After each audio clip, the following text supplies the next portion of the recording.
اور شرافت کو محفوظ کرنے کا حکم دیا اور اس بات کا انہیں بتا دے دیا کہ اگر عورت باقاعدہ حجاب کے ساتھ اپنے آپ کو رکھے تو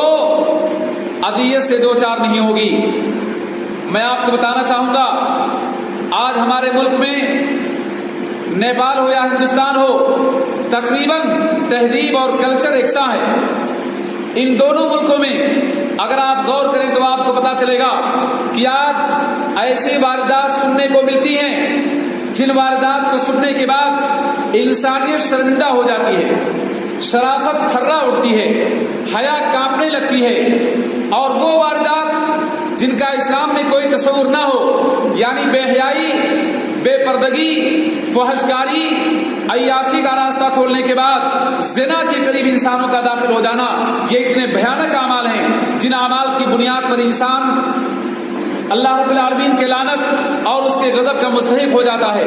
دنیا میں انسان جینے کا حق نہیں رکھتا۔ اگر کوئی انسان شادی شدہ ہونے کے بعد نعوذ باللہ فحشکاری کا مرتکب بن جائے تو ایسے انسان کو اسلام زندگی گزارنے کا موقع نہیں دیتا، جبکہ اسلام بنیادی طور پر کفر کے ساتھ، الحاد کے ساتھ، اللہ اور اس کے رسول کی مخالفت کے ساتھ بھی جینے کا حق دیتا ہے۔ لیکن آپ غور کرو،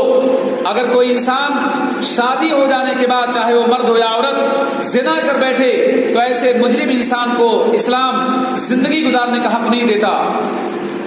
میرے پاس وقت نہیں کہ میں آپ کے سامنے تفصیل پیش کروں، میں صرف آپ کے سامنے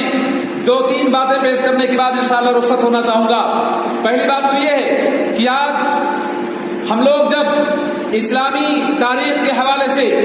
قرآنی آیات کے حوالے سے اس بات کو پیش کرتے ہیں وَإِذَا الْمَوْءُودَةُ سُئِلَتْ بِأَيِّ ذَنبٍ قُتِلَتْ، اے نبی لوگوں سے بیان کر دو کہ قیامت کے روز اللہ رب العالمین جب پوری انسانیت کو حاضر کرے گا تو پوری انسانیت کے سامنے جو بچی زندہ درگور کر دی گئی تھی اس سے سوال کرے گا کس گناہ کی پاداش میں تجھے سفاکیت کے ساتھ قتل کیا گیا تھا۔ تو ہم لوگ اس بات کو ماننے کے لیے تیار نہیں ہوتے۔ شاید ہماری عقل اس بات کو قبول نہ کرے کہ کیوں کر کوئی انسان اپنے معصوم بچی کو زندہ درگور کرنے کی کوشش کرتا تھا، لیکن اگر موجودہ دور میں اپنے معاشرے پر نگاہ ڈالی جائے تو کہیں نہ کہیں ہمارے معاشرے کے بہت سارے مجرمین ان معصوم بچوں اور بچیوں کو زندہ درگور کرنے کی کوشش کرتے ہیں، انہیں قتل کرنے کی کوشش کرتے ہیں۔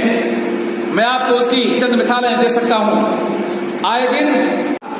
لیست حیضک بیدک، تمہارا حیض تمہارے ہاتھ میں نہیں ہے، یعنی ان کے ساتھ کھانا، ان کے ساتھ اٹھنا، ان کے ساتھ بیٹھنا، ان تمام چیزوں کو اسلام نے جائز قرار دیا۔ اس سے اور زیادہ عظیم عورت کو حق کیا مل سکتا ہے؟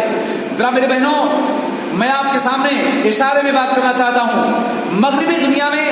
بچیوں کی حالت کیا ہے؟ اگر اس سلسلے میں آپ غور کرو تو بچیوں کو یا عورتوں کی تصاویر کو سامان تجارت کے فروغ کے لیے اس کی تصویر کا سہارا لیا گیا، ایڈورٹائزمنٹ کے لیے عورتوں کو عریاں کر دیا گیا، اور یہی وجہ تھی کہ جان ہلری جو برطانیہ کی اداکارہ تھی جس کے ایک پروگرام پر لاکھوں ڈالر ملتے تھے، اس نے 40 سال کی عمر میں جب قدم رکھا تو ایک تحریر پیش کیا اپنی بہنوں کے لیے، اور اس تحریر کو قلم بند کرنے کے بعد پھانسی کے پھندے پر اپنے آپ کو لٹکا لیا۔ اس نے کیا بات پیش کیا تھا؟ اس نے کہا تھا مردوں نے مجھے عریاں کر دیا، میری عزت کو نیلام کیا، مجھے ایسے انداز میں دیکھنا پسند کیا کہ جب میں اپنے ماضی پر نظر ڈالتی ہوں تو مجھے محسوس ہوتا ہے کہ اب مجھے زندگی گزارنے کا وقت نہیں ہے، لہذا اگر میں زندہ رہی، شادی میرے ہوئی، میرے بطن سے بچے ہوئے، اور وہ بچے میرے ماضی پر اگر نگاہ ڈالیں گے تو پھر معاشرے میں سر اٹھانے کے قابل نہیں رہ جائیں گے، لہذا میں اپنے بارے میں فیصلہ کرتی ہوں میرا زندگی گزارنا عبث ہے اور میں فندے کے حوالے اپنے آپ کو کرتی ہوں۔ ذرا آپ غور کرو، اس سے بڑی عبرت آپ کے لیے کیا ہو سکتی ہے؟ اسی لیے میرے بہنوں ہمیں غور کرنا ہوگا کہ اللہ رب العالمین نے کتاب و سنت میں جن تعلیمات سے آپ کو پابند کرنا چاہا ہے وہی تعلیمات دراصل ہمارے لیے کامیابی کی تعلیمات ہیں، اسی میں ہماری بھلائی ہے، اللہ رب العالمین کی اسی میں رضا ہے اور اللہ کی بندگی کا اسی میں اظہار ہے۔ لہذا ہمیں چاہیے